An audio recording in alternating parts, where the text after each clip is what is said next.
and we should be streaming. Hello, world. Hello out there in television land. Hello, NABLL. Welcome. Woohoo! Hello, Yeti Nation. We're live. So with us today, we have the one and only Paul Noecker and the one and only Bob Leary, the voice of the Utica Yeti. What's up, fellas? What's up, Bobby? I know those guys. I know those guys. So we were talking a little bit about the NABLL. How many of these players do you guys know on other teams just from the years of playing? That are in the Nationals, Beach? That are in the Nationals, yes. None. That I know of off the top of my head, myself personally, as far as, these guys are coming from, you got Seattle. Maybe we've bumped into some guys or we've had some conversations at camps or clinics or Placid or at tournaments, but to say that I know many people, let me say I do know some, and that would be down on the Collar Kings, and I apologize to the Collar Kings. I didn't forget about you. I just wasn't thinking. And the Collar Kings, we know players. I know players on that team. That's about the only team I know guys off the top of my head. Well, you know some guys off of that team, and I thought you said, is it Kyle Baker from the Northman? Oh, yeah, thank you very much. Yeah. As far as you're going to refresh me on some of the names, and there's so many names and faces in regards to what I've done. I'm sure Bobby he's got a great memory of that right there. As far as that's what makes the whole thing special is throwing some Robert T. Leary stuff into this. I love it. Well, that's what I know. Bob knows more than me. Yeah, I don't know about that, but I imagine I know players. I need to see rosters or I need to see the guys and, be like, I know that dude. You know what I mean? So exactly. I'm sure. I mean, we know people on Collar City for sure. Right. And of course, if there's any Herkimer alumni, we know those guys. And I don't know. I'm excited to see the rosters and see the people from the different areas. I bet we know some for sure. I'd be more surprised if you didn't. Now, I see you're sitting there. You got a Herkimer coffee cup. We got a Herkimer banner in the background. Yukon Cornelius, I believe. Yeah, that is Yukon Cornelius.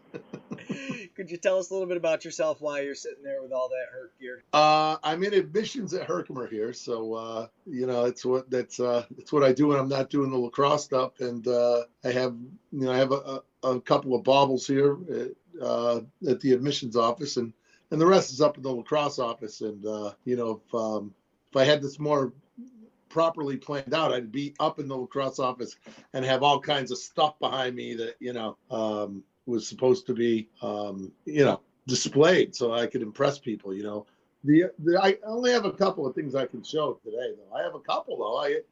I'm looking at a couple things. I want to definitely show one. Let me see here. Let's see what we got here. Oh yeah, look at this one. That's a good one. And then I'm going to bring this one. Okay. So here we have a picture of the Back in Black team from back in the day.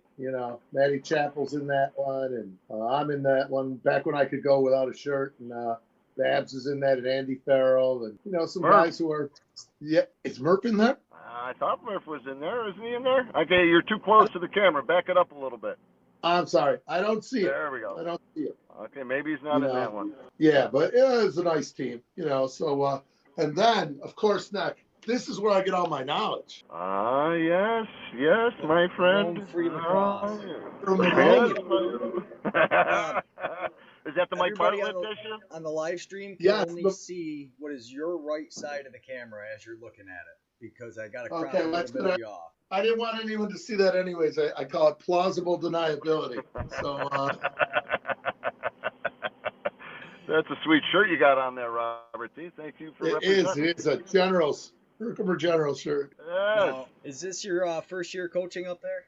Second. Started my second year. How did last year go? We were 5-4. We finished 9th in the country, and then we became 5-5 in the playoffs at Onondaga. But it was a great year. I mean, we only had 14 guys, and we've got like 22 right now. So got a healthier roster, and the guys look great. Great energy. It's exciting. That's awesome. Now, how did the year go?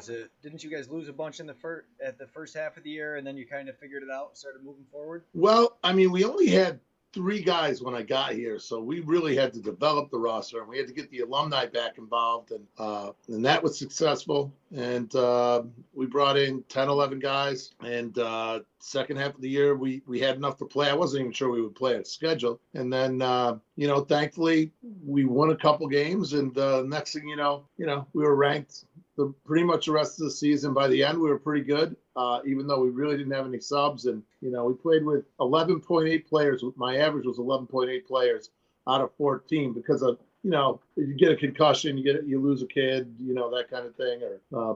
But my staff did a great job, and we didn't have any soft tissue injuries to speak of. So, it was a very rewarding year, honestly. That's awesome to get to watch everybody grow. Now, how I know you is you coached against me when I was in college, but more importantly, how I've gotten to know you is as the voice of the Yetis. How many of these guys have you watched play from younger kids up through?